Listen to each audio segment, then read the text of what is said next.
مشکلات کے پیچھے چھپی حکمت۔ شروع کرتی ہوں اللہ کے نام سے جو بڑا مہربان نہایت رحم والا ہے۔ تمام دیکھنے والوں کو میرا آداب۔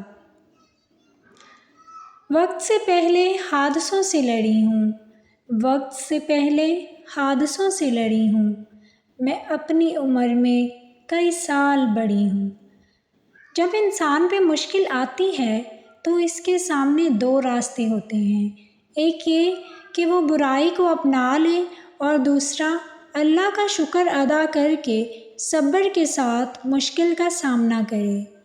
وہ لوگ جو مشکل آنے پہ کہتے ہیں کہ اگر ہمارے ساتھ برا ہوا ہے تو ہم بھی برا ہی کریں گے، ان کے بارے میں خیال کیا جاتا ہے کہ یہ برا انسان ہے۔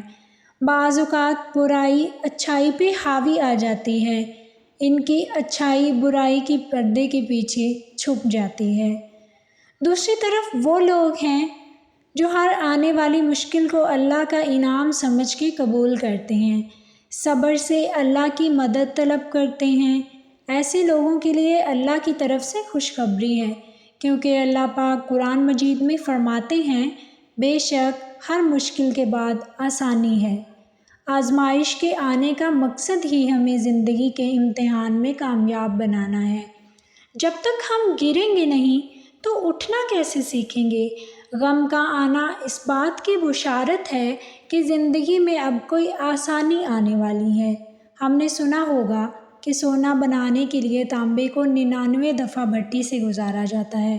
تمام ولی اولیاء کو اتنے بڑے مقام اس لیے نصیب ہوئے کیونکہ انہوں نے اپنی زندگی میں بے حد مشکلات کا سامنا کیا، ان کے یقین میں کبھی کمی نہیں آئی۔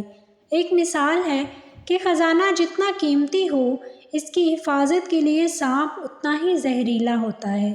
خاص بننے کے لیے عام بننا پڑتا ہے، خود کو نفی کرنا پڑتا ہے، انا کو مارنا پڑتا ہے، تب جا کر زندگی میں اونچا مقام حاصل ہوتا ہے۔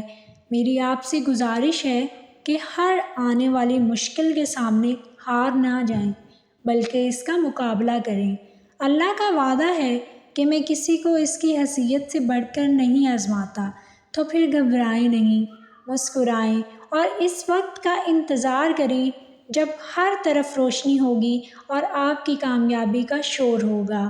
اللہ پاک سے التجا ہے کہ اللہ پاک ہمیں صبر و تحمل سے زندگی گزارنے کی توفیق عطا فرمائے۔